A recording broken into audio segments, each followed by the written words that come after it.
Hello students, हम last lecture में हमारा चैप्टर था carbon and its compound, carbon तथा उसके यौगिक। उसमें हमने जो टॉपिक पढ़ा था उसका नाम था saturated and unsaturated carbon compounds, यानी कि संतृप्त तथा असंतृप्त कार्बनिक यौगिक, कार्बन के यौगिक। तो जब संतृप्त की बात आती है तो संतृप्त यानी कि कार्बन कंबाइंड्स विथ सिंगल बॉन्ड, यानी कि कार्बन एक दूसरे के साथ में सिंगल बॉन्ड यानी कि एकल बंध से जुड़े होते हैं। तो उसके एग्जाम्पल हमने देखे थे मीथेन,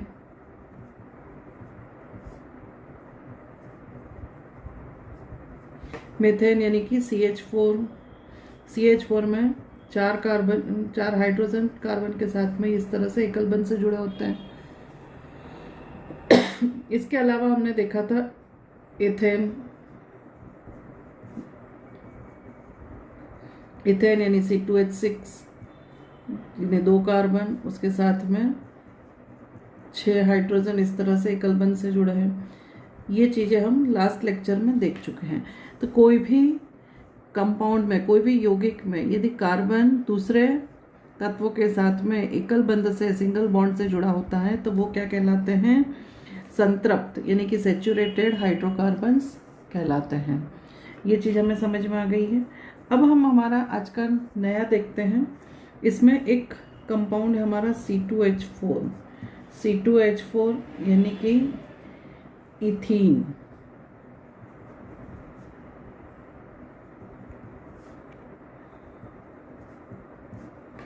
तो ईन यानी कि इसमें अब इसका स्ट्रक्चर बनाते हैं। 2 कार्बन, ये 2 कार्बन, हाइड्रोजन कितने हैं? 4, तो ये 4 हाइड्रोजन। अब यहाँ पे कार्बन की वैलेंसी 4 कंप्लीट नहीं हो रही है। क्यों नहीं हो रही है देखें हम, तो 1 2 3 ही हो रही है इस कार्बन की, 1 2 और 3 ही हो रही है। तो जो चौथी वैलेंसी है वो किससे संतृप्त होगी, सेचुरेटेड होगी? डबल बॉन्ड रखने से। तो अब आप देखिए इस कार्बन का 1 2 3 4 4 वैलेंसी कंप्लीट, इस कार्बन की भी 1 2 3 4 यानी कि 4 वैलेंसी कंप्लीट हो चुकी है। तो इस तरह से देखने पर हमें यहाँ पर द्विबंध यानी कि डबल बॉन्ड रखना पड़ा है। तो जब डबल बॉन्ड आता है तो उसको हम क्या कहते हैं? इथीन। तो यहाँ पे प्रीफिक्स सफिक्स क्या लगाते हैं हम? इन यानी कि एल्कीन। ये क्या हो गया है हमारा? एल्कीन। और इसमें एन था यानी कि ये क्या था? एल्केन। मेथेन, इथेन, प्रोपेन, ये क्या है? एल्केन। और इन लगा है यानी कि ये क्या है? एल्कीन। तो एल्केन और ये क्या है? एल्कीन। तो ये चीज क्लियर हो गई हमारी। तो carbon atoms link together with a single bond in a first step and then we put a double bond between them. So we see that one valency per carbon atom remains unsatisfied, and this can be satisfied only if there is a double bond between the 2 carbons. तो हम ये देख चुके हैं कि carbon की जो बची हुई जो संयोजकता थी, 4 कंप्लीट नहीं हो रही थी, यानी कि वो कैसी थी? अनसेटिस्फाइड थी। And it will be satisfied only by putting double bond between this 2 carbon. और वो संतृप्त किससे हुई है? जब हम दोनों कार्बन के बीच में हमने क्या रखा है? द्विबंध रखा है, जिसके माध्यम से वो क्या हुई है? संतृप्त हुई है। तो इसका हम डॉटेड स्ट्रक्चर की बात कर रहे हैं। तो डॉटेड स्ट्रक्चर कैसे बनेगा? तो carbon atomic number is 6, electronic configuration is 2 4। तो कार्बन इसके 4 इलेक्ट्रॉन, ये 1 एंड 2 3 एंड 4। इसी तरह से दूसरा कार्बन, इसके भी 1 2 3 4। हाइड्रोजन के पास तो एक ही इलेक्ट्रॉन है, तो ये हाइड्रोजन का एक इलेक्ट्रॉन, ये हाइड्रोजन का एक इलेक्ट्रॉन, ये हाइड्रोजन का एक इलेक्ट्रॉन और ये हाइड्रोजन का एक इलेक्ट्रॉन। तो अब यहाँ पर हम देखें तो इस कार्बन का ऑक्टेट कंप्लीट होना चाहिए। तो ये देखें हम, ये ऑक्टेट कंप्लीट हो गया, 8 इलेक्ट्रॉन हो गए, 4 और 4 8। इसी तरह से इस कार्बन के पास में भी 8 इलेक्ट्रॉन हो गए, तो इस कार्बन का भी ऑक्टेट कंप्लीट हो गया है। इस हाइड्रोजन के पास 2 हो गए हैं, इस हाइड्रोजन के पास 2 हो गए हैं, इसके पास 2 और इसके पास 2। तो ये सारी चीज़ें क्या हो गई है, संतृप्त हो गई है। तो electron dot structure for ethene is given in this figure, and yet another compound of hydrogen and carbon has the formula C2H2 and it is called ethyne। अब हम इसके अलावा देखते हैं एक स्ट्रक्चर और, ये दो इलेक्ट्रॉनों की यहाँ पे शेयरिंग हुई है, यानी कि दो इलेक्ट्रॉनों की साझेदारी हुई है, इसलिए इनके बीच में डबल बॉन्ड पुटअप होता है। ये चीज़ हमें क्लियर हो गई है। इसी तरह से हम एक और स्ट्रक्चर देखते हैं, C2H2। अब C2H2 कैसे बनेगा, तो दो कार्बन के साथ में 2 हाइड्रोजन,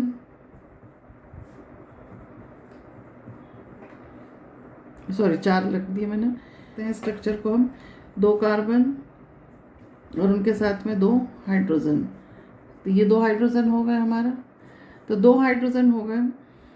अब वैलेंसी इस कार्बन की 1 and 2, इस कार्बन की 1 and 2, तो 2 वैलेंसी और चाहिए, तो वो 2 वैलेंसी यहाँ पे ट्रिपल बॉन्ड रखने पर कंप्लीट होती है। तो ट्रिपल बॉन्ड रखने पर कंप्लीट होती है, यानी कि इस कार्बन की 1 2 and 3 4, इस कार्बन की 1 2 3 and 4। तो इस तरह से 4 वैलेंसीज पूरी होती है। तो अब इसका डॉटेड स्ट्रक्चर बनाने की बात करें हम, तो डॉटेड स्ट्रक्चर कैसे बनेगा, तो कार्बन के कितने इलेक्ट्रॉन है आउटर मोस्ट ऑर्बिट में, 4 इलेक्ट्रॉन, तो 4 इलेक्ट्रॉन, तो ये 1 2 3 and 4। दूसरे कार्बन का 1 2 3 and 4। ये हाइड्रोजन, तो अब इस कार्बन के ये 8 इलेक्ट्रॉन, इस कार्बन के ये 8 इलेक्ट्रॉन। तो इस तरह से इस कार्बन का ऑक्टेट कंप्लीट हो गया, इस कार्बन का ऑक्टेट कंप्लीट हो गया, और ये 2 इसके हो गए, ये 2 इसके हो गए। तो ये सारी चीज़ें क्या हो गई है, सेटिस्फाइड हो गई है। और इसका जो नाम है C2H2 का, इसको कहते हैं इथाइन, यानी क्या है, इथाइन आइन, इथाइन यानी क्या हो गया है, एल्काइन, क्या बोलते हैं इसको, एल्काइन। तो इसका डॉटेड स्ट्रक्चर हमने बना दिया है। तो such compounds of carbon having double और triple bonds between the carbon atoms are known as unsaturated carbon compounds and they are more reactive than the saturated carbon compounds. तो इस तरह के जो कार्बन कंपाउंड्स हमने देखे हैं जिसमें डबल बॉन्ड या ट्रिपल बॉन्ड उपस्थित होते हैं, उसको हम क्या बोलते हैं, अनसैचुरेटेड कार्बन कंपाउंड्स, यानी कि असंतृप्त कार्बनिक यौगिक। तो असंतृप्त कार्बनिक यौगिक जो होते हैं उनके बीच में द्विबंध या त्रिबंध उपस्थित होते हैं। तो अनसैचुरेटेड कार्बन की यदि डेफिनेशन हमसे पूछी जाए, परिभाषा, तो हम ये कह सकते हैं कि वे कार्बनिक यौगिक जिसमें द्विबंध या त्रिबंध कार्बन के मध्य उपस्थित होते हैं उसे असंतृप्त कार्बनिक यौगिक कहते हैं। यानी कि such compounds of carbon having double और triple bonds between the carbon atoms are known as unsaturated carbon compounds. अब रिएक्टिविटी की, क्रियाशीलता की बात करें तो unsaturated carbon compounds are more reactive, कैसे होते हैं, more reactive than saturated carbon compound, यानी संतृप्त कार्बनिक यौगिकों की तुलना में असंतृप्त कार्बनिक यौगिक कैसे होते हैं, अधिक क्रियाशील होते हैं। तो ये चीजें क्लियर हो गई है हमारी। अब हम दूसरा टॉपिक देखते हैं, चेन्स, ब्रांचेस एंड रिंग्स।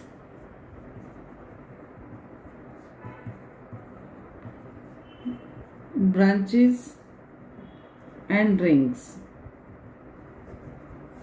तो चेन्स यानी क्या? शाखा।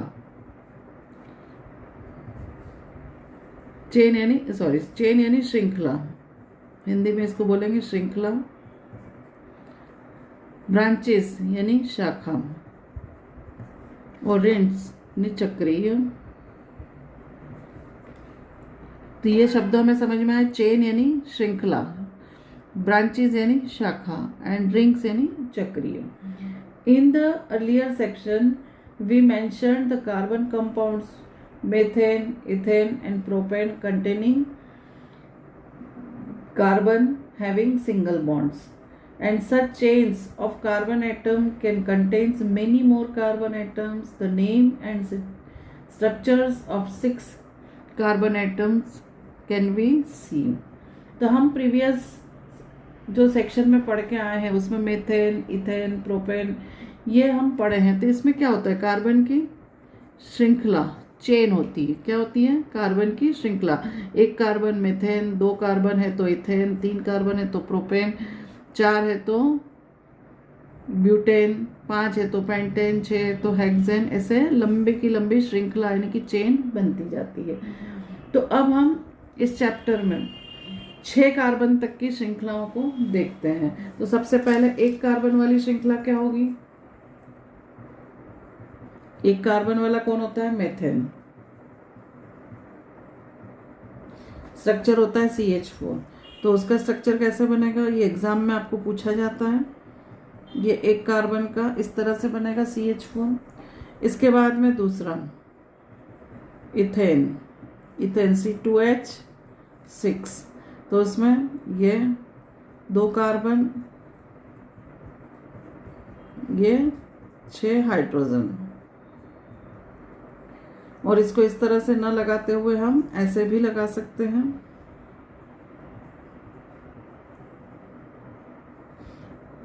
ये 6 हाइड्रोजन, ये हो गया एथेन। इसी तरह से 3 कार्बन वाला होता है प्रोपेन। तो प्रोपेन 3 कार्बन का प्रोपेन C3H8।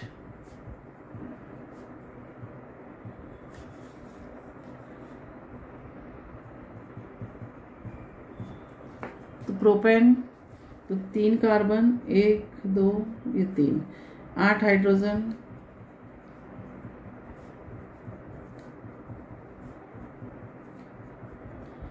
ये 8 हाइड्रोजन होगा हमारा। इसी तरह से ब्यूटेन 4 कार्बन का होता है C4H10।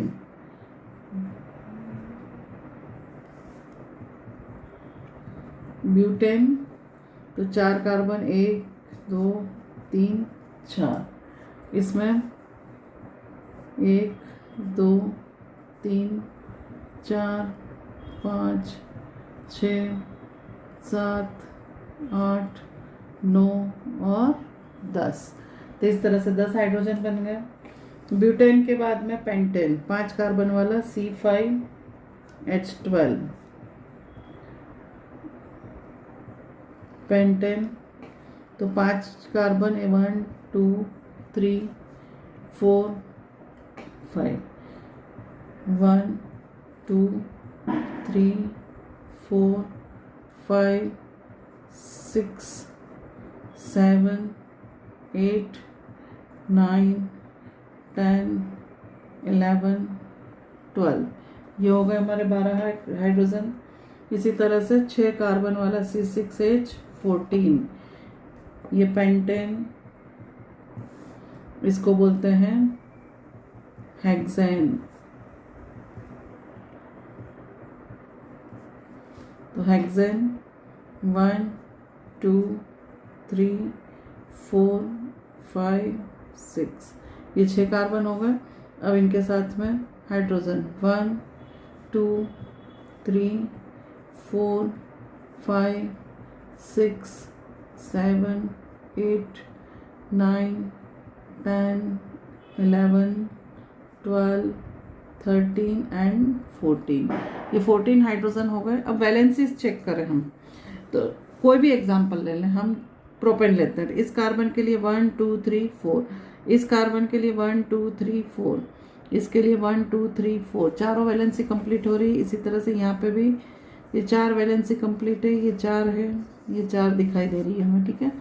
तो कोई भी एग्जाम्पल ये एल्केन में लेते हैं हम 6 कार्बन तक का, तो सभी में क्या होता है, 4 संयोजकता, 4 वैलेंसीज क्या हो जाती है, कंप्लीट होती है। तो ये हमें समझ में आ गया है। तो इस तरह से सेचुरेटेड हाइड्रोकार्बन जो होते हैं, संतृप्त हाइड्रोकार्बन जो होते हैं, उनकी संयोजकताएं एकल बंध से संतृप्त होती है, सेटिस्फाइड होती हैं, और इस तरह से चेन फॉर्म में, यानी कि श्रृंखला के रूप में हमें दिखाई देती है। But let us take another look at butane. If we make the carbon skeleton with 4 carbon atoms, we see that 2 different possible skeletons. अब हम एक एग्जाम्पल लेते हैं ब्यूटेन। जैसे ये तो हमें समझ में आया कि सीधे हमने 4 कार्बन ले लिए हैं एक ही श्रृंखला में, लेकिन हम सीधे ना लेते हुए, इस तरह से 4 कार्बन को हम स्ट्रेट वे में न लेते हुए हम इस तरह से लें, तो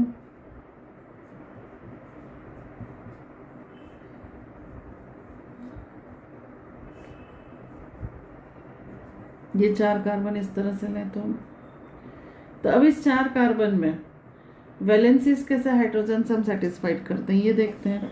तो इसका तो हमें मालूम है 1 2 3 4 5 6 7 8 9 10, ये पूरी हो गई इसकी। अब इस तरह के स्ट्रक्चर में कैसे पूरी होगी, हम यहाँ पे फिर से बनाते हैं इसको ताकि हमें जगह मिले बनाने के लिए। 1 2 3, ये 4। अब सबसे पहले इस कार्बन की बात करें, इसे ध्यान से देखें हम, तो 1 2 3 और ये 4, ये 4 हो गई। अब इसमें 1 2 3 है, तो एक हाइड्रोजन हमें लगाना पड़ेगा, ये हमने लगा दिया। अब इसके पास ये एक वैलेंसी है, तो अब हमें कितनी लगानी पड़ेगी, 3 हाइड्रोजन। ये हमने 3 हाइड्रोजन लगा दिए, तो इसकी भी हो गई पूरी। इसके पास ये एक वैलेंसी है, तो कितने हाइड्रोजन लगाना पड़ेंगे हमें, 3। तो ये 1 2 और ये 3। अब हम चेक करें तो ये कार्बन 1 2 3 4, ये कार्बन 1 2 3 4, ये कार्बन 1 2 3 4, ये कार्बन 1 2 3 4। तो इस तरह से सभी कार्बन, जो चारों कार्बन है, उनकी वैलेंसीज सेटिस्फाइड हो गई है। 4 कार्बन से सेटिस्फाइड, 4 हाइड्रोजन हमने लगा करके उसको सेटिस्फाइड कर लिया है। लेकिन ये जो स्ट्रक्चर है, ये स्ट्रक्चर हमें कैसा दिखाई दे रहा है, तो ये स्ट्रक्चर हमें ब्रांचेस, ये ब्रांच निकली, इसमें ये ब्रांचेस है, इस कार्बन को हमने ब्रांच के फॉर्म में निकाल दिया। तो इस तरह का जो स्ट्रक्चर होता है, ये कैसा होता है, ब्रांच चेन। तो इसमें ब्रांचेस हैं। तो we see that the both the structures have the same formula. इसका फार्मूला हम चेक करें तो 1 2 3 4, तो C4 हाइड्रोजन कितने हैं, 1 2 3 4 5 6 7 8 9 10, ये 10 हाइड्रोजन। इसमें कार्बन कितने हैं, 1 2 3 4, ये 4 है हाइड्रोजन। 1 2 3 4 5 6 7 8 9 10, तो यहाँ पे भी हाइड्रोजन कितने मिले हमें, 10। तो both structures are same, formula C4H10। तो दोनों स्ट्रक्चर में, दोनों संरचनाओं में उनका जो सूत्र है, फॉर्मूला है, वो कैसा आ रहा है, C4H10। And such compounds with identical molecular formula but different structures are called structural isomers. तो इस तरह के जो कंपाउंड्स होते हैं, ऐसे यौगिक होते हैं जिनके फॉर्मूला कैसे होते हैं, सेम होते हैं, but they have different structure, लेकिन उनकी संरचनाएं अलग अलग होती हैं। उसे हम क्या कहते हैं, स्ट्रक्चरल आइसोमर्स, यानी कि संरचनात्मक समावयव। आइसोमर्स का मतलब होता है समावयव। तो ये दोनों क्या है, एक दूसरे के समावयव हैं, और संरचना इनकी अलग अलग है, लेकिन इनके सूत्र समान है। इसलिए इसको हम क्या बोलते हैं, स्ट्रक्चरल आइसोमर्स, संरचनात्मक समावयव कहते हैं, ये भी आपको एग्जाम में पूछा जाता है।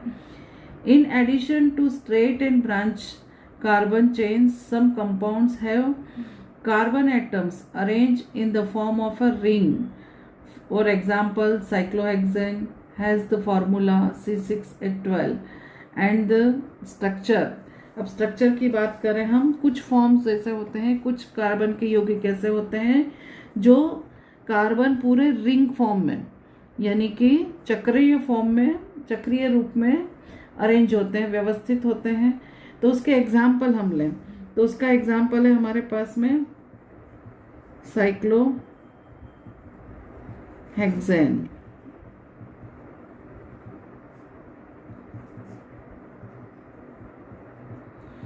फॉर्मूला उसका होता है C6H12। अब साइक्लोहेक्सेन यानी साइक्लो शब्द आया है, यानी इसका मतलब होता है चक्रीय। तो इसको हमें 6 कार्बन को कैसे अरेंज करना है, रिंग फॉर्म में। ये हमने रिंग फॉर्म में अरेंज कर लिया। अब इस कार्बन की हम क्या देखते हैं, संयोजकता हाइड्रोजन से सेटिस्फाइड करते हैं। तो ये कार्बन 2 है, तो यहाँ पे कितने हाइड्रोजन लगाना पड़ेंगे मुझे, 2 हाइड्रोजन। इस कार्बन के पास में भी क्या है, 2 संयोजकता है, तो इसके भी 2 हाइड्रोजन। इसके पास में 2 संयोजकता है, तो ये 2 हाइड्रोजन। इसके भी ये 2 है, तो यहाँ पे 2 हाइड्रोजन। यानी सभी कार्बन के पास में हमें क्या लगाना पड़ रहा है, 2-2 हाइड्रोजन लगाना पड़े हैं। तो स्ट्रक्चर आपने देखा कि ये क्या था, स्केलेटल। जब हम 6 कार्बन ही सीधे रखते हैं, एक श्रृंखला बना, वो साइक्लोफॉर्म में उसको चक्रीय रूप में लिखते हैं, तो इसको हम क्या बोलते हैं, स्केलेटल या स्केलेटन स्ट्रक्चर बोलते हैं। हिंदी में उसको बोलते हैं ढांचा सूत्र। तो ये हमारा हुआ स्केलेटल या स्केलेटन स्ट्रक्चर, ढांचा सूत्र। और ये हमारा क्या हुआ, कंप्लीट मॉलिक्यूल, यानी कि पूर्ण मॉलिक्यूल, पूर्ण अणु है C6H12 का। तो can we draw the electron dot structure for cyclohexane? Straight chain, branch chain and cyclic carbon compounds all may be saturated or unsaturated. For example हम लेते हैं इसका एक और, कि कोई भी इस तरह का कंपाउंड है उसका हम डॉटेड स्ट्रक्चर बना सकते हैं या नहीं। तो डॉटेड स्ट्रक्चर हम बना सकते हैं, चाहे वो स्ट्रेट चेन में हो, या तो ब्रांच चेन में हो, या रिंग स्ट्रक्चर में हो। तो एक ये तो हमारा सभी सिंगल बॉन्ड से जुड़ा हुआ है, तो ये क्या हो गया, हमारा सैचुरेटेड कंपाउंड है। C6H12 कैसा है, सैचुरेटेड कंपाउंड है। अब हम बात करते हैं, एक नया कंपाउंड लेते हैं C6H6, जिसको बोलते हैं बेंजीन। अब इसके स्ट्रक्चर की हम बात करें, C6H6, तो ये कार्बन, ये 6 कार्बन पहले तो हम बनाएंगे। तो इस तरह से हमने कार्बन को रखा, तो ये क्या हो गया, स्केलेटल स्ट्रक्चर। अब इसके साथ में 6 हाइड्रोजन,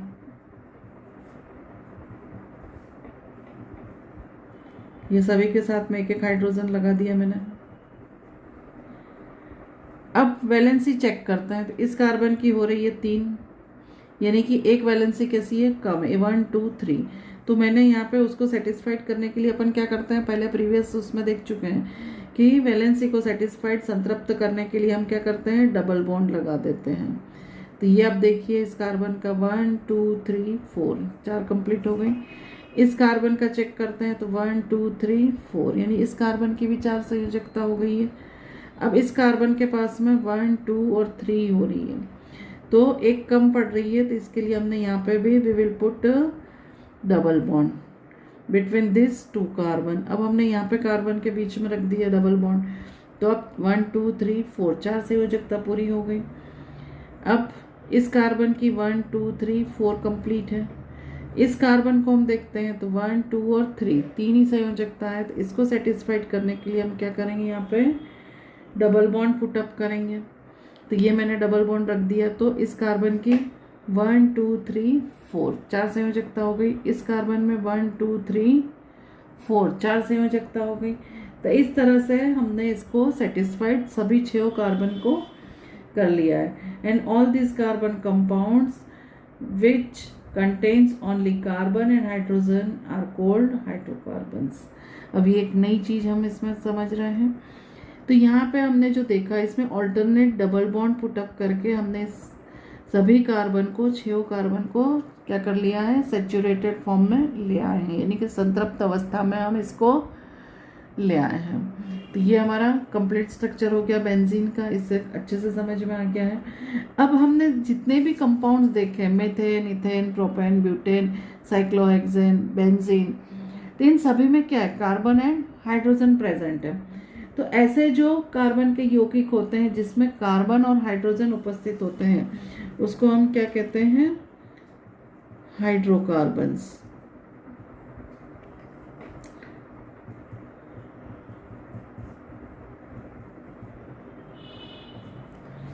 तो ये क्या कहलाते हैं, hydrocarbon. All this carbon compounds which contain only carbon and hydrogen are called hydrocarbons. And among these, the saturated hydrocarbons are called alkanes. The unsaturated hydrocarbons, which contains one or more double bonds, are called alkenes. And those containing one or more triple bonds are called alkynes. तो हम यहाँ पे 4 चीज़ें समझ रहे हैं। सबसे पहले तो hydrocarbons, the carbon compounds which contain carbon and hydrogen, only carbon and hydrogen are known as hydrocarbons। यानी वह कार्बन के यौगिक जिसमें मात्र कार्बन और हाइड्रोजन उपस्थित होते हैं, कार्बन और हाइड्रोजन उपस्थित होते हैं, उसे हम क्या कहते हैं, हाइड्रोकार्बन्स कहते हैं। इसके बाद में दूसरा है हमारा सेचुरेटेड, यानी कि संतृप्त हाइड्रोकार्बन।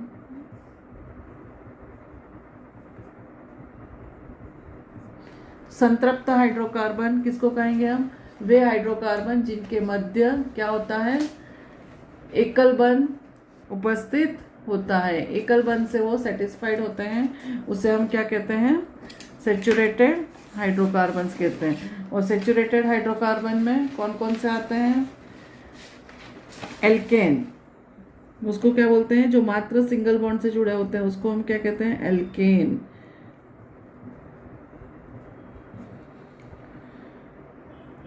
और जो अनसेचुरेटेड यानी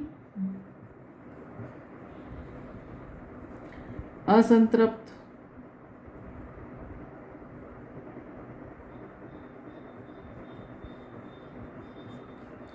असंतृप्त में क्या होता है, डबल बॉन्ड या ट्रिपल बॉन्ड उपस्थित होते हैं, उसमें उसको हम क्या कहते हैं, असंतृप्त हाइड्रोकार्बन। और डबल बॉन्ड होते हैं उसको हम कहते हैं एल्कीन, और ट्रिपल बॉन्ड उपस्थित होते हैं उसको कहते हैं एल्काइन एंड एल्काइन। तो ये चीज़ें हमें क्लियर हो गई है यहाँ पर कि एल्कीन क्या है और एल्काइन क्या है। तो hydrocarbon which contains carbon and hydrogen only, and saturated hydrocarbon is the carbon contain only single bonds, and these are known as alkanes। And unsaturated hydrocarbons which satisfied its valency by double or triple bond, and it's known as alkenes and alkynes। तो hydrocarbon वे यौगिक होते हैं जिसमें carbon और hydrogen के मात्र carbon और hydrogen उपस्थित होते हैं, उसको हम हाइड्रोकार्बन कहते हैं। संतृप्त हाइड्रोकार्बन वे होते हैं जिसमें कार्बन की संयोजकता एकल बंध से पूर्ण होती है, जिसे हम एल्केन कहते हैं। असंतृप्त हाइड्रोकार्बन उसको कहते हैं जिसमें कार्बन के मध्य द्विबंध या त्रिबंध उपस्थित होते हैं। जिसमें द्विबंध उपस्थित होते हैं उसे हम एल्कीन कहते हैं, जिसमें त्रिबंध उपस्थित होते हैं उसे हम एल्काइन कहते हैं। तो ये हमें क्लियर हो गया है। अब इस चैप्टर में हमारा 2 टॉपिक बचे हुए हैं। बाकी आपका जो सिलेबस है उसमें नोमेनक्लेचर ऑफ कार्बन कंपाउंड्स जो बोर्ड ने अभी हटा दिया है, इसके बाद में chemical properties of carbon compounds, जिसमें कंबशन है आपका, फिर oxidation, addition reaction, substitution reactions, ये भी अभी 30% कोड जो हटा है उसमें निकल चुका है। Some important carbon compounds, ethanol, ethanoic acid, ये भी आपका हट चुका है इसमें से। Properties of ethanoic acid, ethanol और डिटर्जेंट एंड सोप्स, ये भी आपका हट चुका है। तो अब जो रिमेनिंग आपका है वो 2 टॉपिक बचे हैं, उसको हम अगले इसमें देखेंगे वीडियो में।